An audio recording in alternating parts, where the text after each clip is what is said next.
In narrative economics, economist Robert J. Shiller explores economic narratives, the stories that people construct to make sense of economic events and behaviors.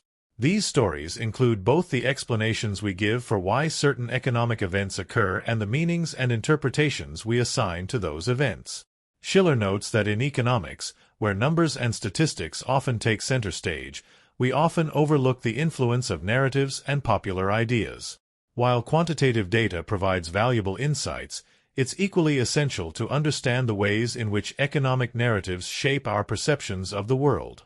After all, economic events, from bubbles to stock market crashes, recessions, depressions, and panics, are not natural phenomena like weather patterns or the movement of the planets. Instead, they're the product of human beliefs and the actions that humans take as a result of those beliefs. According to Shiller, narratives play a crucial role in our understanding of economic events, as they weave together observations into coherent stories that reflect our values. This narrative-driven perspective is deeply rooted in human nature, as research suggests that our brains are hardwired to respond to stories, analogies, and metaphors. Therefore, it's imperative to explore how and why certain economic narratives emerge, how they come to be accepted, how they influence events, and how they inform our interpretation of subsequent events.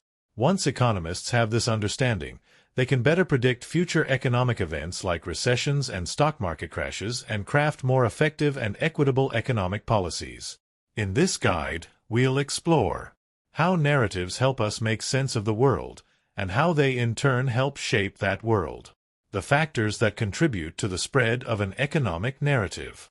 Recurring economic narratives throughout history. The tools economists can use to anticipate new economic narratives.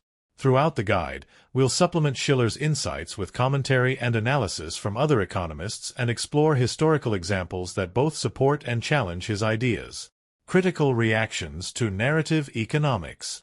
Upon its publication in 2019, Narrative Economics received mixed but generally positive reviews from both economists and scholars. The book was praised for its innovative approach in recognizing the importance of narratives and storytelling in shaping economic behavior and trends. Many appreciated Shiller's exploration of the impact of narratives on financial markets and economic decision-making. A review for the International Monetary Fund acknowledged Shiller's groundbreaking approach to understanding economic behavior through the lens of narratives and praised his emphasis on the power of stories in shaping economic decisions. However, the reviewer also argued that the book fell short in offering concrete policy recommendations to mitigate the impact of narratives on economic instability.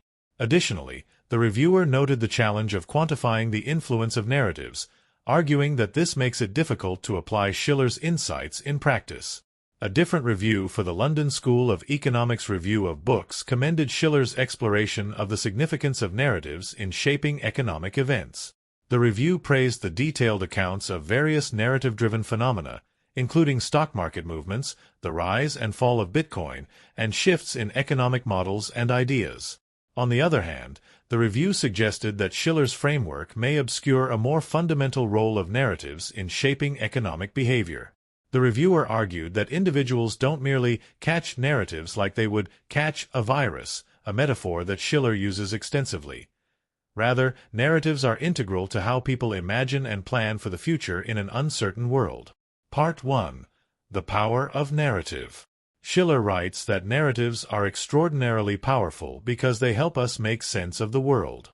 By organizing random events and observations into stories with clear narrative arcs, we come to understand our world, how it came to be, and our place within it.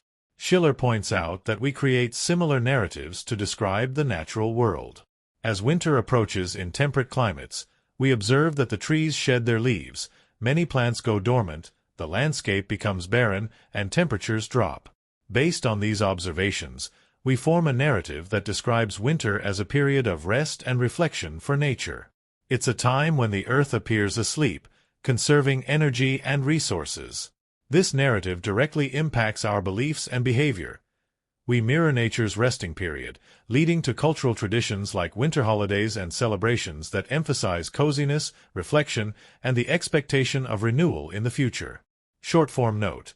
Some authors have written that myths are the foundation of all human physical and intellectual pursuits, be they religious, economic, social, or cultural, because these myths tell us who we are and what destinies we're here to fulfill.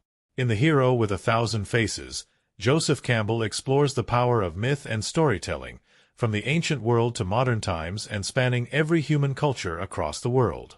All groups, and indeed, all individuals, writes Campbell, make sense of the world and grapple with their experiences by telling stories. Economic narratives give meaning to economic events. Following from this principle, writes Shiller, we use economic narratives to discern meaning in economic events. An example of this is how people interpret an economic event like a stock market crash. When a significant drop occurs in the stock market, people may construct economic narratives to explain the cause and potential consequences. Some might attribute the crash to overvaluation of stocks. They may argue that prices had risen to unsustainable levels due to speculative behavior and an overly optimistic outlook among financial managers in the period leading up to the crash. This narrative suggests that the crash was a necessary correction to realign prices with fundamentals. Others might interpret the crash as a reflection of broader economic uncertainty. They could argue that factors such as geopolitical tensions, trade disputes, or a global health crisis had created a climate of uncertainty, leading investors to sell off their holdings. Another narrative could focus on regulatory failures as the cause of the crash. This narrative might claim that lax oversight and inadequate regulation allowed risky financial practices to proliferate, leading to the eventual collapse. Conversely, some individuals might argue that the stock market crash was a result of too much regulation imposed on financial institutions. This narrative would suggest that stringent regulatory requirements and compliance costs had stifled economic growth and innovation. As a consequence, financial markets became less adaptable and resilient, making them more vulnerable to shocks. These narratives not only help individuals make sense of the stock market crash but also influence their future investment decisions and economic behavior. They shape perceptions of the event, drive market sentiment, and impact market dynamics. Economic narrative and economic myth. It's important to note that not all economic narratives are created equal, and they can sometimes distort the true meaning of events.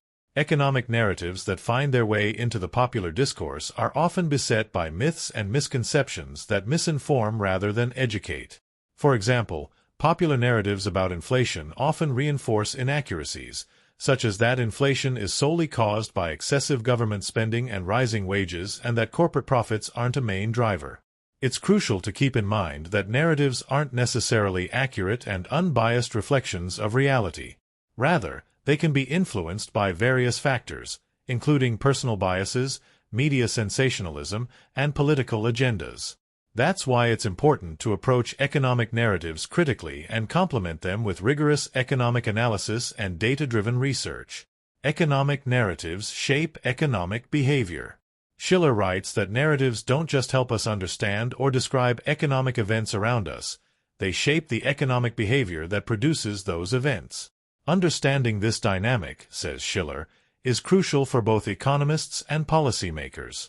This understanding will enable them to better manage economic events, especially as new communication technology has revolutionized the way narratives spread, enabling them to disseminate more quickly and widely than ever before. Short-form note: while Shiller attributes great power to narrative in driving and shaping economic events, narratives aren't always the dominant factor at play. Traditional economic theories and concepts, such as supply and demand, monetary policy, and fiscal stimulus, continue to be essential drivers of economic events. It may be more accurate to say that narratives are one of many influencing factors, rather than the sole or primary driver.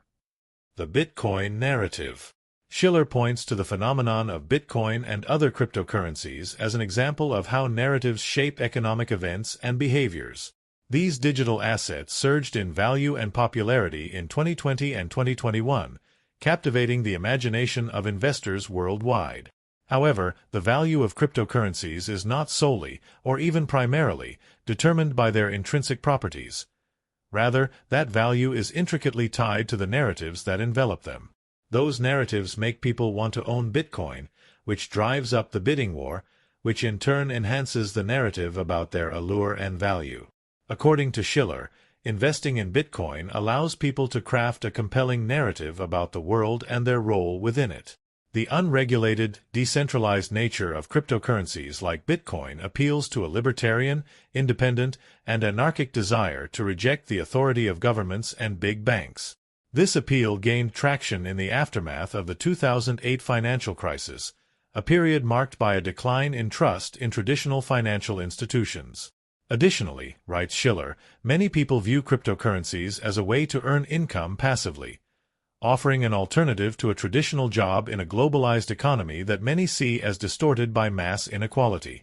Short-form note: some commentators back up Shiller's view that crypto is inherently narrative-based.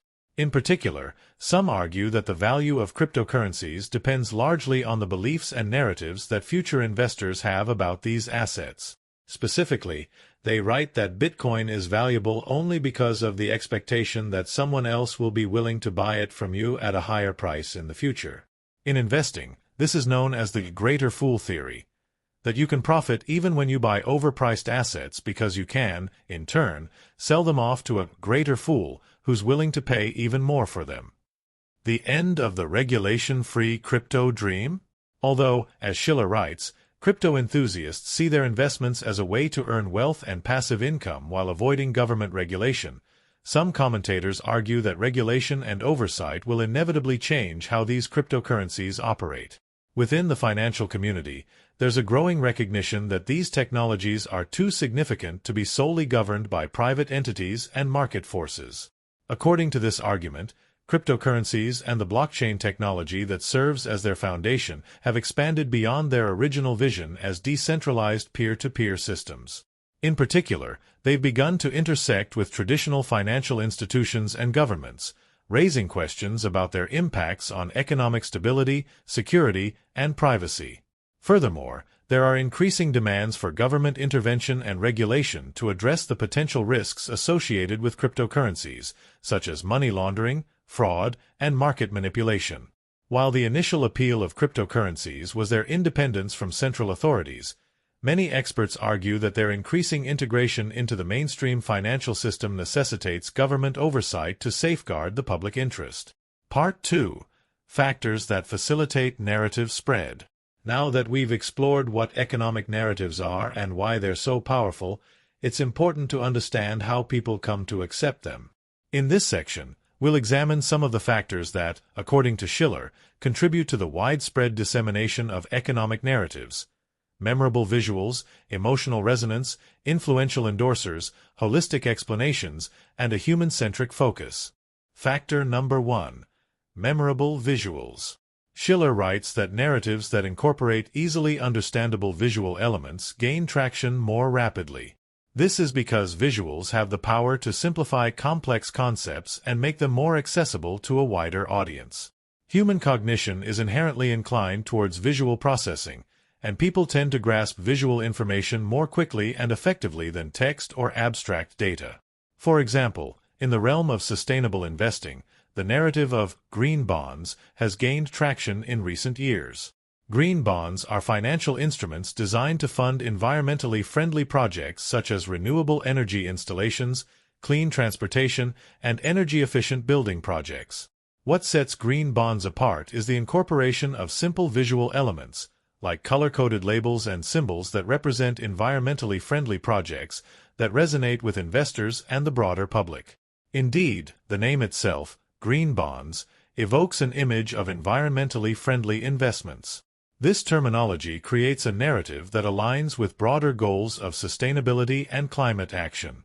Short-form note: despite Shiller's assertions about the efficacy of visual narratives, there are limitations to visual storytelling, and situations and audiences for which it's less appropriate.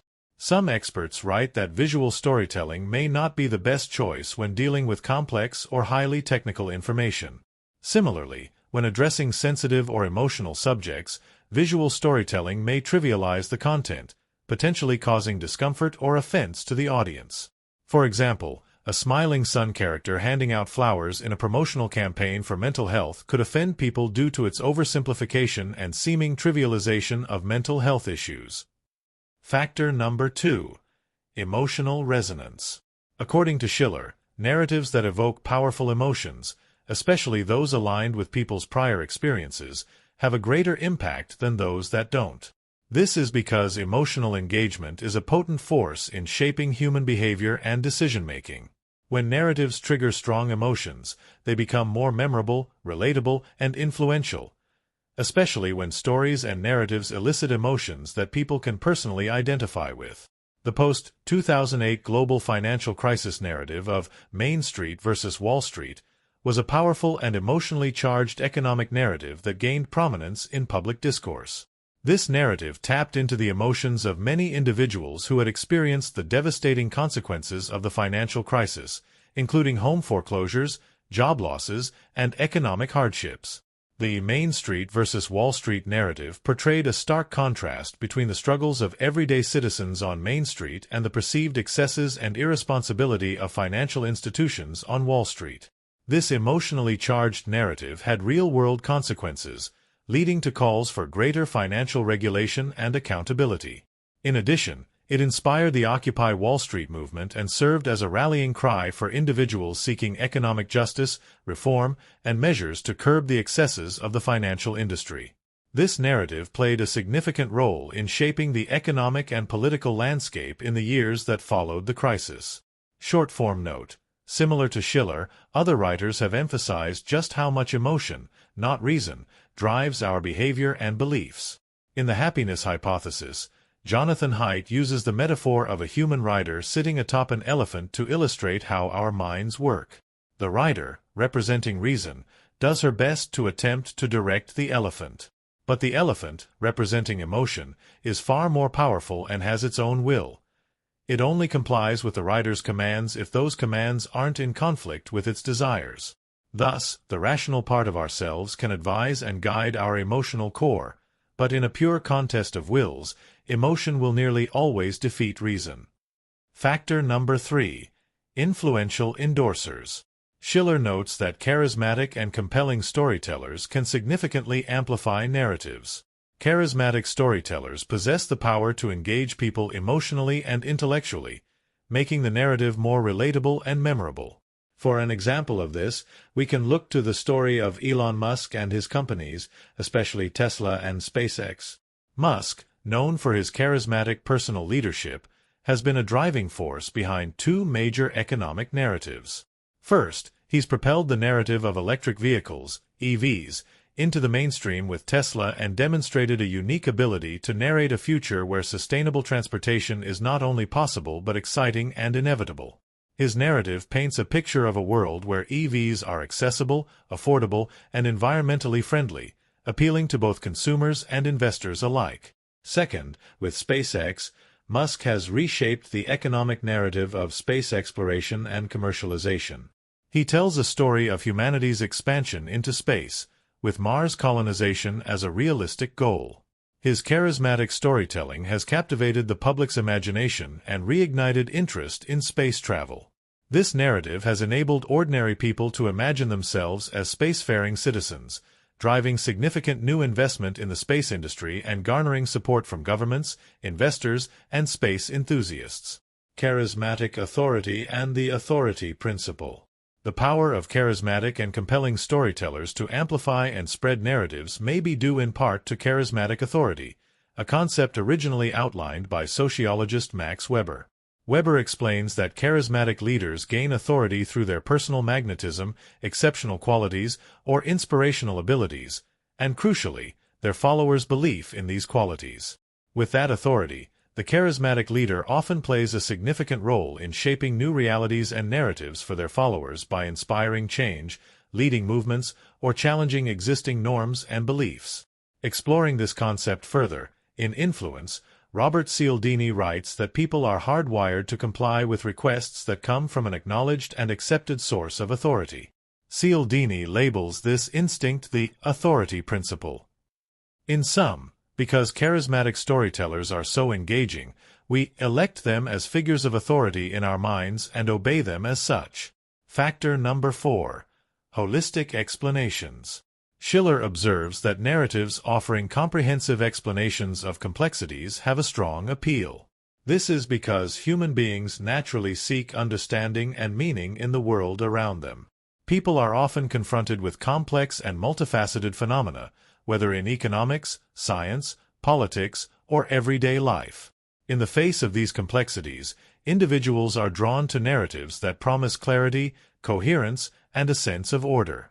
The Sustainable Development Narrative illustrates this by offering a framework that integrates economic growth, environmental preservation, and social well-being.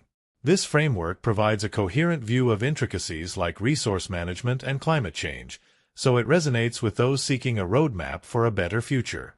The appeal of conspiracy theories. Shiller notes that narratives featuring all-encompassing explanations have a strong appeal. Others have extended this logic to conspiracy theories, pointing out that such theories have broad and enduring appeal because they also provide a simplified and compelling narrative that claims to unveil hidden truths behind significant events or phenomena. For many people, conspiracy theories can provide a sense of certainty and order in a world that feels chaotic and uncertain. These narratives tend to attribute causality to a specific group or organization, making it appear as if there's a deliberate plan behind everything, even when events are inherently unpredictable. Additionally, conspiracy theories often tap into psychological factors, such as the desire for meaning and control, that lead individuals to seek comprehensive explanations for events that may be frightening or confusing. By offering a complete, if often sinister, narrative, conspiracy theories provide a sense of understanding and agency, even if they're based on unfounded claims. Factor number 5. Human-centric focus. Shiller writes that economic narratives that place human beings at their center are engaging and relatable. This is because people are inherently social beings, so they tend to relate better to stories, concepts, and situations that involve human characters or human experiences. Human-centric economic narratives tap into the audience's innate social and empathetic nature. The narrative of the gig economy illustrates this idea. The gig economy narrative offers a compelling story of people ditching the time demands of traditional 9-to-5 jobs and living a more flexible and balanced life without the pressure of having a boss and needing to report to the same place every day. As such, the gig economy narrative emphasizes stories of people participating in short-term, flexible, and often technology-driven work arrangements such as ride-share driving or freelance writing. It tells the story of everyday people who leverage their skills, assets, and time to earn income on their own terms. This narrative showcases the experiences of gig workers, highlighting the motivations, challenges, and opportunities they face. One of the strengths of the gig economy narrative is its relatability. It resonates with the experiences of many who have participated in gig work or considered it as a source of income. It addresses common concerns such as job security, income stability, and work-life balance, making it highly engaging and relatable. The narrative of the gig economy has sparked discussions about the future of work, labor rights, and the role of technology in reshaping employment opportunities. It explores the human aspects of work, from the desire for autonomy to the challenges of accessing benefits and protections. This focus on people's experiences and aspirations has made the gig economy narrative a central topic in labor market debates. The human connection and economic narratives. Shiller posits that economic narratives that center human beings are engaging and relatable. From a psychological perspective, placing human beings at the center of our stories may be a reflection of deep-seated cognitive and social mechanisms. Several factors contribute to this phenomenon. Social and emotional connection. Humans are inherently social beings, and our survival and well-being have long depended on our ability to form strong social bonds. Placing humans at the center of stories allows us to relate to and emotionally connect with the characters and their experiences. This connection triggers empathy, a fundamental aspect of social cohesion. Theory of mind. Humans possess a highly developed theory of mind, which is the ability to guess accurately at other people's mental states. This cognitive skill enables us to interpret and predict the behavior of other humans, making us naturally attuned to stories that revolve around human characters and their motivations. Survival narratives. Throughout human evolution, sharing stories has been a way to convey important information about survival, such as how to find food, avoid danger, or navigate complex social dynamics. Placing humans at the center of these stories enhances the transmission of valuable knowledge and skills. Part 3. Recurring Economic Narratives. With our understanding of the power and reach of economic narratives and the factors that facilitate their spread, we can now turn our attention to exploring some of the specific economic narratives that Shiller argues have recurred throughout American history. These narratives tap into fundamental themes that have shaped our collective understanding of past economic events. Because of the staying power and communicability of these narratives of the past, they influenced how people perceived and reacted to subsequent economic events. This, in turn, means that the narratives themselves come to have a profound influence on future events. Recurring narrative number 1. Financial panics and depressions. Shiller observes that the narratives surrounding what we now refer to as recessions or depressions have evolved over time. In the 19th century and early 20th century, these economic downturns were labeled as panics, and the narrative that prevailed was one of fear and loss of confidence. This belief in a narrative of panic shaped what ordinary people and elected leaders saw as the appropriate response. They believed that only great figures, like financier J.P. Morgan, could restore order and quell the panic through single-handed confidence, influence, and decisiveness. This is why Morgan personally assembled a coalition of bankers and financiers to inject liquidity into the banking system during the Panic of 1907. Short-form note. Although the great financiers of Wall Street may have been saviors in 1907, it's worth noting that they were the architects of disaster almost exactly 1 century later, during the 2008 financial crisis. In The Big Short, Michael Lewis writes that the big banks profited by bundling dubious mortgage loans into complex financial derivatives that they sold off to unwitting investors. In just a few years, these toxic financial products spread throughout the financial system, exposing both Wall Street and Main Street to catastrophic risk. Lewis writes that major players, including investment banks, ratings agencies, and insurance companies, were all culpable in this widespread fraud. Recurring narrative number 2. The American Dream. As Shiller notes, the narrative of the American dream, the concept that America is a land of opportunity, where hard work can lead to the realization of one's fullest potential without interference, is deeply ingrained in the national narrative. In the United States, the prevailing belief is in a pure meritocracy, where an individual's only limitation is their innate ability and the effort they're willing to put in. This narrative of opportunity and meritocracy began to evolve in the 1930s, and advertisers and marketers soon seized upon it to promote their products as embodiments of the American dream. Everything, from savings accounts and automobiles to suburban homes and home appliances, was presented as either a tool to help individuals achieve the American dream or a status symbol signaling to others that they'd already achieved it. Shiller writes that the narrative of the American dream has significant economic consequences. On one hand, it increases consumer demand. The belief that anyone can improve their economic standing through hard work motivates people to strive for better living standards, which fuels spending and economic growth. However, this narrative also has a downside, as it can drive people into debt. Many people feel a pressure to consume, often beyond their means, in pursuit of the American dream. This drive to keep up with societal expectations and realize their version of the dream can lead to financial strain and cumbersome personal debt. The relationship between happiness and wealth. Shiller observes that compelling people to spend beyond their means or ostentatiously display symbols of their wealth is a negative byproduct of the American dream. Not only can this lead to indebtedness and financial strain, as Shiller writes, it may not even deliver lasting emotional satisfaction. In the happiness hypothesis, Haidt writes that according to happiness research, having a high income or a position of prestige and authority doesn't correlate well with happiness. Haidt acknowledges that impoverished people do become much happier once they acquire enough money to meet basic needs like food and shelter. But after that, each additional dollar adds very little in the way of happiness. Strong connections to other people and a connection to something greater than yourself matter far more. Recurring narrative number 3. The Gold Standard. Shiller writes that the narrative of the gold standard, a hard currency backed by the value of something tangible, like gold, has been a recurring American economic narrative. Different groups have argued over the centuries about the merits and pitfalls of a hard currency system, generally with the wealthy being in favor of a currency backed by a tangible asset like gold, and economically disadvantaged Americans supporting fiat currencies, government-issued money not backed up by a tangible asset. In the 19th century, according to Shiller, there was a prevailing belief that backing dollars with gold was a way to uphold truth and virtue, essentially extending moral qualities to the currency itself by tying it to something real and solid. This gold standard, seen as a bedrock of financial integrity, was rooted in the idea that a currency's value should be directly connected to a tangible asset like gold. The popular sentiment was that strong money equated to strong morals.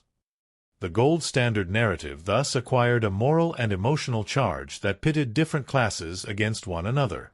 Typically, wealthier Americans based in the banking centers of the East, who were often creditors, favored the continuation of a gold standard. Poorer Americans, who were often indebted, working in agriculture, and based in the Midwest and West, favored a coinage system that was based on both gold and silver at defined ratios, bimetallism.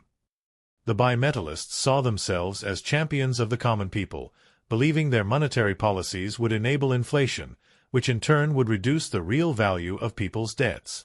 In response, the gold standard stalwarts, gold bugs, clung to the narrative that straying from the gold standard was synonymous with irresponsibility, shiftlessness, and loose morals.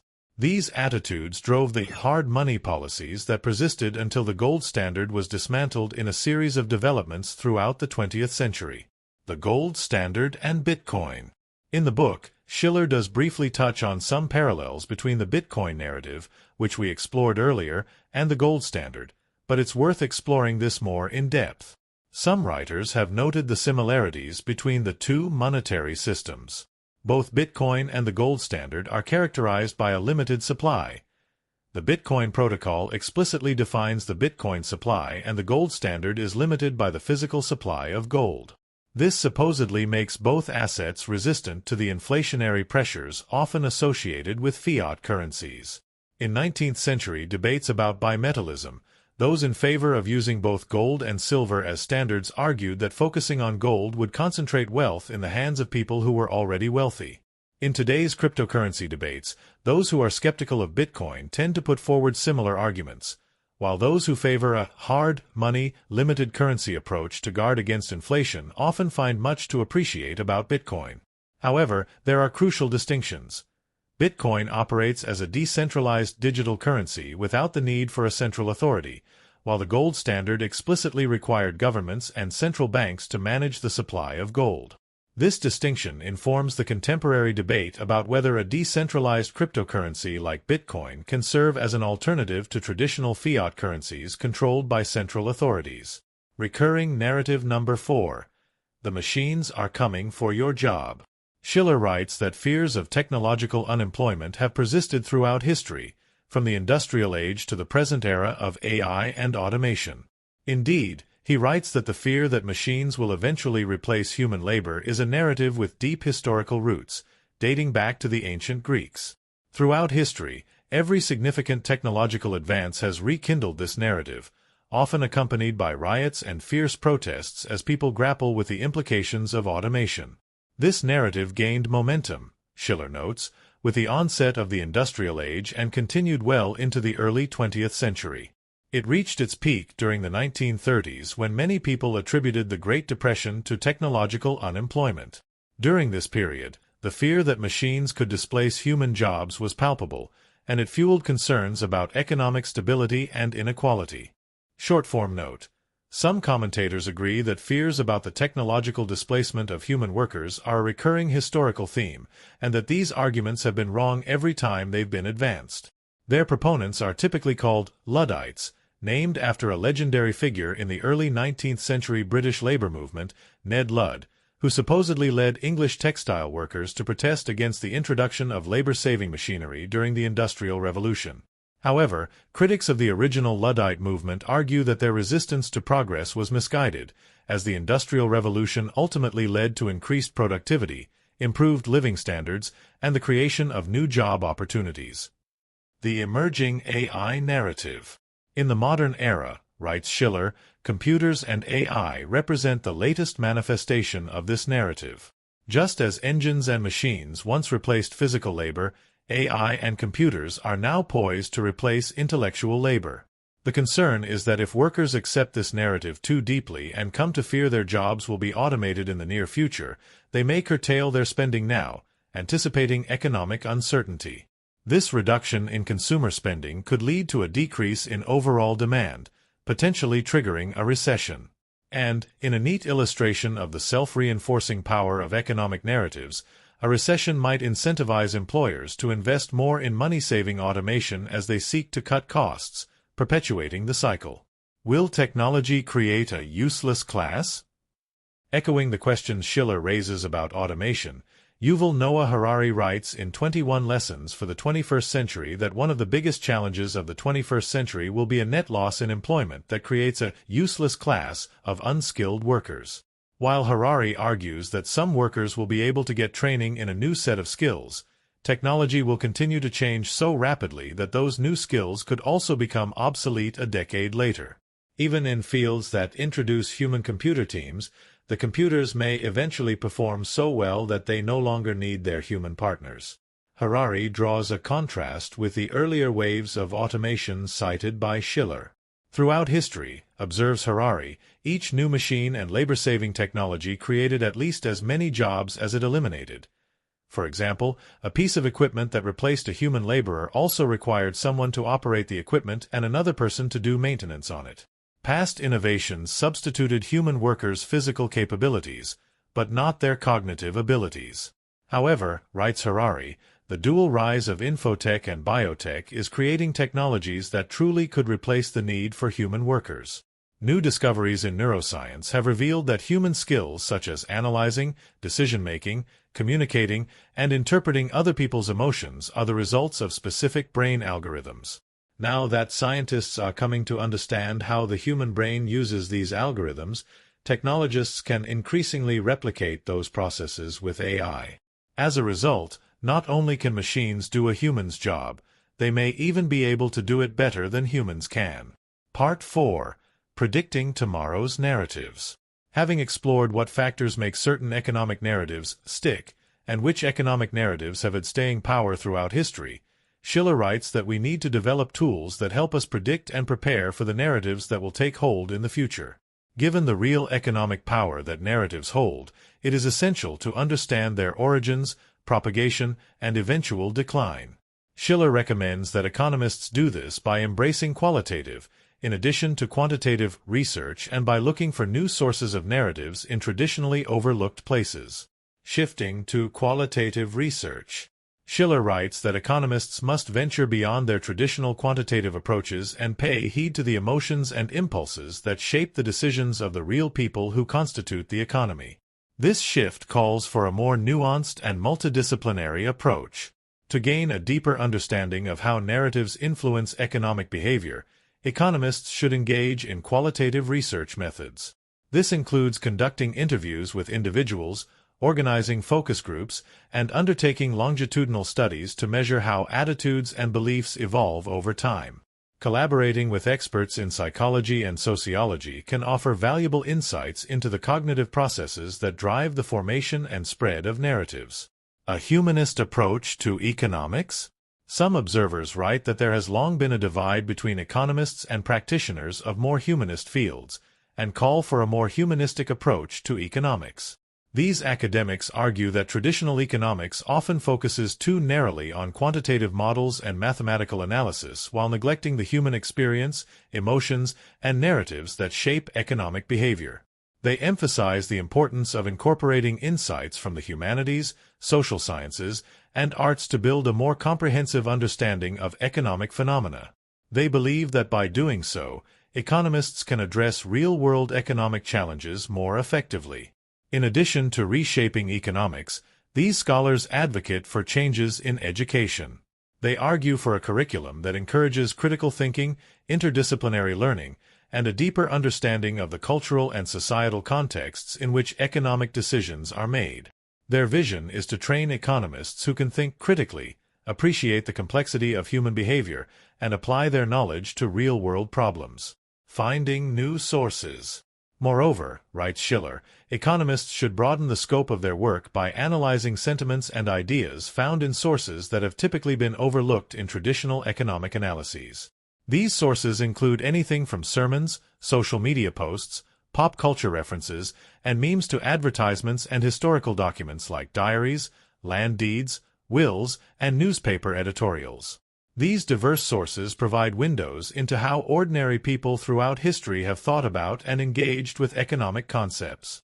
Shiller's call for economists to tap into previously overlooked data sources to better understand economic narratives reminds us that our traditional quantitative sources, government statistics, industry data, official demographics, only began being compiled and published recently. Qualitative data and ancient economics. Much of what we know about the ancient world relies on data that is largely qualitative.